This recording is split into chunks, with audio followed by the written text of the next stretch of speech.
Good evening, I'm Kendra Liggins, and I will be discussing Chapter 19, Broadband and Home Networks. I will be reading from my computer screen because that's where my PowerPoint is directly in front of me. My notes will not be submitted with my final submission of my PowerPoint. If you hear noise and commotion in the background, it's part of my daughter, who is 9 months old. Let's get started. Slide 2 talks about the table of contents, what we're going to discuss this evening in this presentation. We have an introduction, background, recent developments, factors to watch, questions for you, and reference. Slide 3, introduction. In my own personal life, I use the internet to do homework, complete tasks at work, and for enjoyment. The internet has simplified and complicated our lives. It has simplified our lives by making it easier to send and receive information. However, it has complicated our lives by increasing the risk of terror threats and birthing something called cyberbullying. Cyberbullying is described as bullying that takes place through cell phones, over the internet, and on social media. The internet has also decreased the amount of time individuals spend with their families, ultimately decreasing human interaction. The speed of your internet determines what you are able to do and what you aren't able to do. For example, high-speed internet allows multiple users to surf the web at once, download and stream videos. A wireless home network can allow for multiple computers or other devices to connect to the internet at one time. This is beneficial to homes where there are multiple computer users and even a gamer present in one household. My husband is a big gamer and we're both in school, so we are really thankful for high-speed internet. Slide 4, background. Our text describes digital subscriber line DSL as a technology that supplies broadband internet access over regular telephone lines, with service being provided by various local carriers nationwide. When I was growing up, some of my peers had internet. Of course, I did not have internet. So I used the public library and I had to use the internet at school to get assignments done. When my peers described their internet connection, they would say that it was a headache more than a help, because if someone was on the phone line, they couldn't use the internet, or the internet speed would be decreased, or they would receive messages that said the internet is being interrupted. So the phone line and the internet couldn't be used at the same time at one point in time. But thank God for advancement in technologies. FTTN, fiber to the node, is a hybrid from a DSL, oftentimes referred to as VDSL, very high bit rate DSL. This service is used for services such as Verizon Fios and AT&T. In most areas, some areas offer purely FTTH. FTTN systems generally peak at 100 Mbps downstream. The system employs fiber optic cable that runs from the central office to the node of the individual neighborhoods. FTTH, fiber to the home, employs fiber optic networks all the way to the home. Fiber optic cables have the advantage of being extremely fast, speeds up to 1 gigabyte, and are the backbone of both cable and telecommunications networks. Extending these networks to the home is still somewhat rare due to cost constraints. Residential gateway, also known as broadband router, is what makes the home network more useful. This is the device that allows users on a home network to share access to their broadband connection. On slide 4, you'll see that I have a picture that says, "Keep calm and tell me the Wi-Fi password." You'll find out why I placed that picture on that slide in a few. Cable modem. Cable television providers also offer internet service. In their systems, a customer's internet service can come into the home on the same cable that provides cable television service, and for some, telephone service. The signal travels to the cable headend via the cable modem termination system, CMTS. From the cable headend, the signal travels to the cable node in a given neighborhood. Cable modems use a standard called data over cable service interfered speculations. So for cable modem, an example of cable modem would be Xfinity. Xfinity offers internet and cable services, and they allow high-speed internet. For example, my husband and I, we live in an area where Xfinity is the only internet service that is allowed in this area, or that is provided in this area. For whatever reason, that's the only one that we can get. If we wanted to have cable as well, we would have to get it through Xfinity. Satellite internet service cannot deliver the brand width of cable or DSL, but speeds are a great improvement over dial-up. Wireless. There are two types of wireless broadband networks, mobile and fixed. Mobile broadband networks are offered by wireless telephone companies and employ 3G and 4G networks. For example, that's Verizon Wireless. Fixed broadband wireless networks use either Wi-Fi or WiMAX. BPL, broadband over power lines, which is also known as BPL, is considered to be the wave of the future. BPL applies to bringing internet into homes. The primary manner in which BPL is used in the home is simply to help increase the range of in-home Wi-Fi connectivity. Home networks. Computer networking was at one time only found in large organizations such as businesses, government offices, and schools. There are two types of broadband types of home networks. Those are wired networks, including Ethernet, power lines, and power lines. Phone lines and power lines, Wireless networks, including Wi-Fi, Bluetooth, and Zigbee. Residential gateways, known as Broadway router, is what makes the home network more useful. This is a device that allows users on a home network to share access to their broadband connection. A broadband connection becomes more common.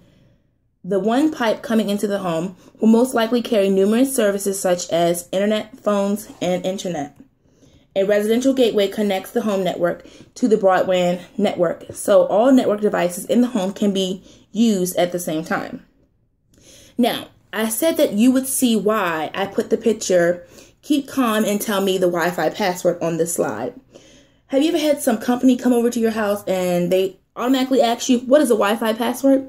The next time they ask you, tell them and said, "You want me to share my residential gateway with you?"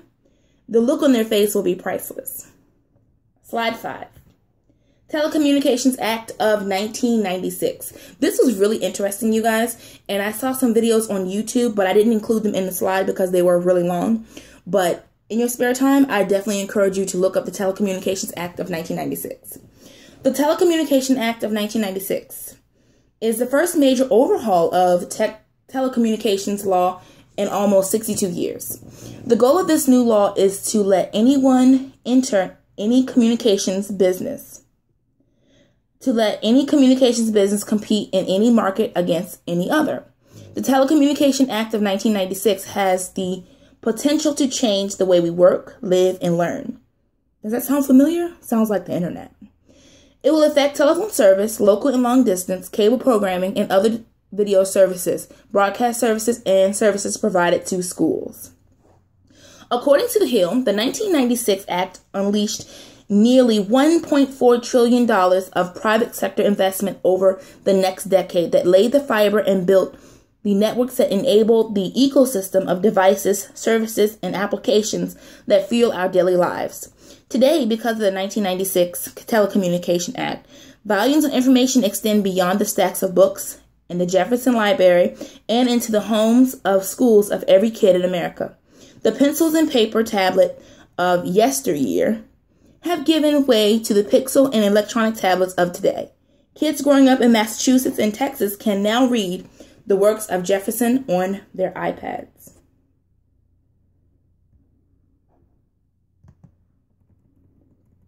The Telecommunications Act was a groundbreaking act that allowed information to travel to us at record speed. It can be argued that the Telecommunications Act of 1996 was a positive act, while others believed it had a more negative impact on society than a positive one. What are your thoughts? Did the Telecommunications Act help us, or did it hinder us? Slide 6. Recent developments. President Obama's 2014 State of the Union address, he reaffirmed his commitment to the National Broadband Plan when he called for the connection of 99% of the nation's public schools to have high-speed broadband services. Having high-speed internet is instrumental in public schools because of lesson plans, standardized testing across the curriculum activities, and for the overall exposure to internet services. Many of the children that I come in contact with do not have internet at home and lack the knowledge of how to use a computer. This is especially true for students who come from a low-income family, who have parents or guardians who do not know how to utilize the internet. This is something that I see every day when I go to work. I have a lot of students that can't log on to the internet. They don't know how to log on to the internet. They don't know what Chrome looks like. They don't know how to click on their web browser. There's certain things that they don't know how to use. And I personally believe that that's because they're not exposed to it at home. In the area that we live in, the public library closes super early. So let's say 5 o'clock, the library is getting ready to close. Most kids are just now getting home or staying after school, and they're on their way home. So they don't have the exposure that many of us had when we was growing up to high-speed internet or to computers. So with President Obama's State of the Union address, he wanted 99% of public schools to have high-speed internet. I believe that to piggyback off of that, we should also give every student a personal laptop. Some days they may not be able to go home. Some days they may be able to go home. But I think that our students in our public education sector, they definitely need more exposure to high-speed internet and more exposure to technology. Technology beyond a cell phone, technology beyond a PS4, technology in the aspect of how to operate a computer. What are your thoughts? Do you think that there should be more money in the public education budget to ensure that every home in America has high-speed internet, regardless of income? Or do you believe that that's solely a education problem and it doesn't expand further than the school system? Do you think that it's just a community-wide problem? Do you think it's a nationwide problem? Or do you think that it's just an income problem? You can share your thoughts in the blog. Let's keep going. According to the United States Department of Education, with broadband, students and teachers can expand instruction beyond the confines of the physical classroom and traditional school day. Broadband can also provide more customized learning opportunities for students to access high-quality, low-cost, and personally relevant educational materials. Broadband can improve the flow of educational information, allowing teachers, parents, and organizations to make better decisions tied to each student's needs and abilities. Improved information flow can also make educational product and service markets more competitive by allowing school districts and other organizations to develop or purchase high-quality education products and services. So guys, let me ask you this. What would you think as a parent? What would you think if the school system offered high-speed internet, but you had to pay a monthly fee, or you had to pay the school fees in the beginning of the year? You had to pay a school fee to use high-speed internet and connect at your home. Do you think that that will expose more students to high-speed internet, or do you think that will become a problem? Share your thoughts. We are on slide 7. Factors to watch. Now, I didn't put any notes on this slide because in the next slide I asked questions, but I will read the factors to watch slide to you. The development of home networking application will continue to escalate if the overall market share continues to expand. With the increased penetration of tablets and other smart devices, that's your cell phones, your tablets, your computers, your PS4s, anything that can connect to the internet at any time.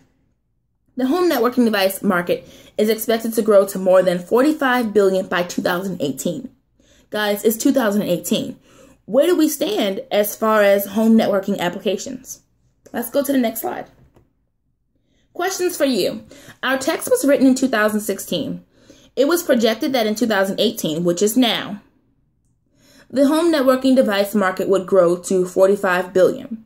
Where do you think we stand as far as communication technology? In the next 10 to 15 years, where do you predict communication technology will be? Do you think broadband and home networks is on the rise, or is it declining? Why or why not? In the next 10 years, do you think the cost of broadband and home networks will get to the point where it is deemed as unaffordable and unnecessary? Why or why not? Where do you stand on the Telecommunication Act of 1996? Do you believe it has helped us grow as a nation? Why or why not? Using the information that was presented in our text for the Telecommunication Act of 1996 and the information that was presented in this PowerPoint, plus information that you gather on your own, I really would like to see you guys' response go in depth. Talk about the pros and cons of the Telecommunication Act of 1996. how do we see the Telecommunication Act of 1996 being effective in today's society? Do we need to revamp that act, or can we just stick to the basics and continue going? Or are there some things that we need to add to that act to help improve the next 10 to 15 years of telecommunication? Imagine life without broadband and home networks. What would communication be like? Let me read that again. Imagine life without broadband and home networks. What would communication be like? Would we be considered cavemen? What would happen if all the internet shut down for a day? What would the world be like? What would it be like to have no internet connection? No broadband, no high-speed internet. Go back to caveman times. What would it be like? Imagine life without broadband and home networks. What would communication be like? That's something to put on the table. Answering all 4 questions is not necessary. You can pick 2 out of the 4 if you would like. I hope you enjoyed. Thank you.